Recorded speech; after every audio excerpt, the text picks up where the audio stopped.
Welcome to Markets Now. I'm Michelle Rook with Kevin Good with CattleFax, and let's talk just a little bit about, we come off of the semi-annual cattle inventory report, one of the smallest herds in 73 years. Yeah. And so, what does that mean in terms of herd rebuilding? Does it mean we're not seeing any? We're not seeing it yet. Unfortunately, as we think about this past 12 months, we've been dry enough. About a third of the cow herd has been in drought conditions in 2023, and so that needs to change, before we can start seeing some expansion.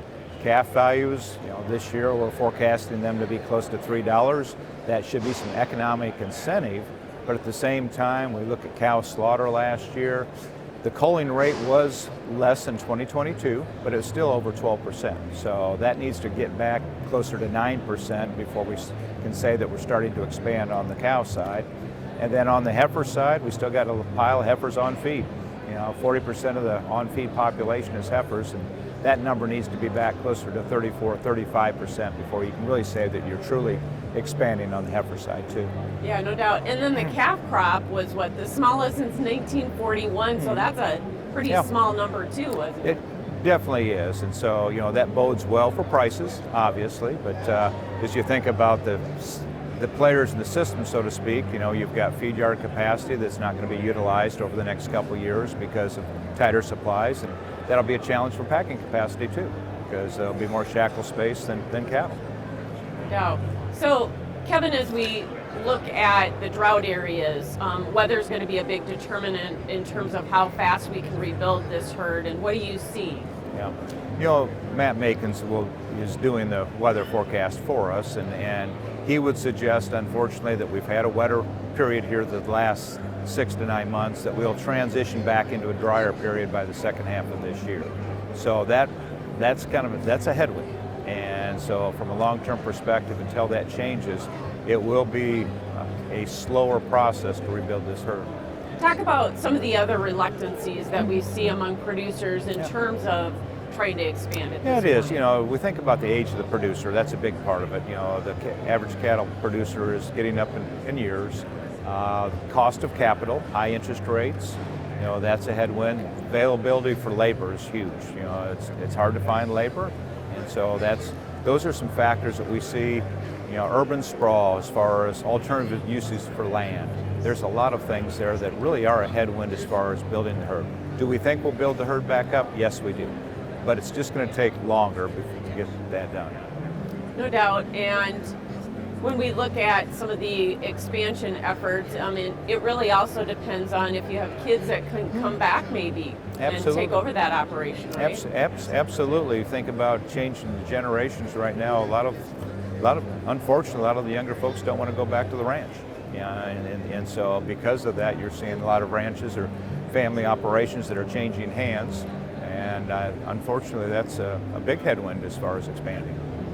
So let's talk about price projections that you're going to be releasing here at the meeting. What are you seeing for fed prices? Yeah. Fed prices, as we look at them, this past year in 2023, we averaged 175. We're suggesting we'll average 184 or 185 this year, so about a dime higher. And really, it's a function of tighter supplies. Still strong demand, although we're just a little bit nervous about demand because of our price point compared to pork and poultry, and then continued stronger leverage because we've got tighter supplies.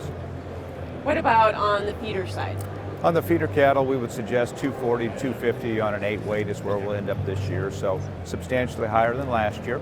And so, obviously, as all prices move higher, the margin in the system, particularly for the feeder and then also a stocker operator, probably going to be a little bit more narrow this year than last year because the calf market's probably going to go up the most. Yeah.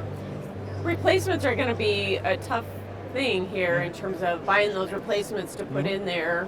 So where are break-evens at this point? Well, as we speak, you've got a lot of cattle on feed for the first quarter that have break-evens above 190 to 195 that we're betting on the come as we came into this year.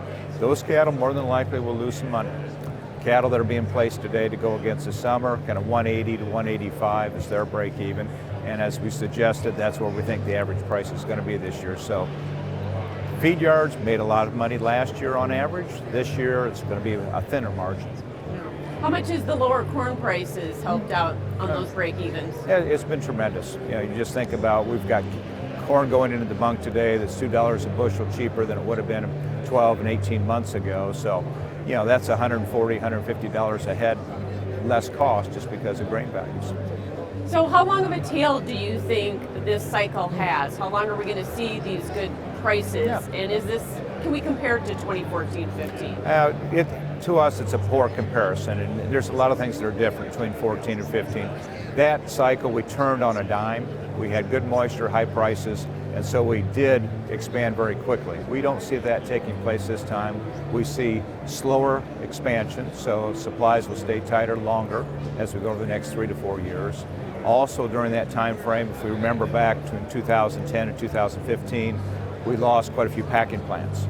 Right now, we're starting to build more packing plants, so the leverage component will continue to favor the cattle producer longer in this cycle. So, tightest supplies are still 3 years in front of us, and so we would suggest that prices will stay strong at least through that long, and then even longer just because of the changes. It's going to be a slower buildup this time.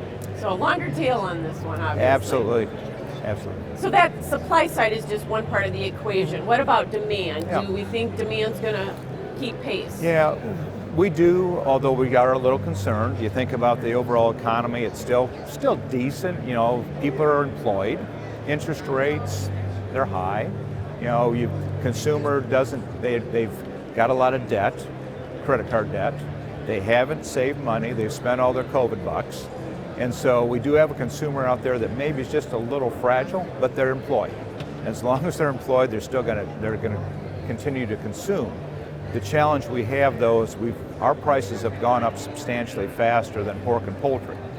That's good for our demand, in the rearview mirror, but going forward, that is a little bit of a headwind. We need the other proteins to catch up a little bit.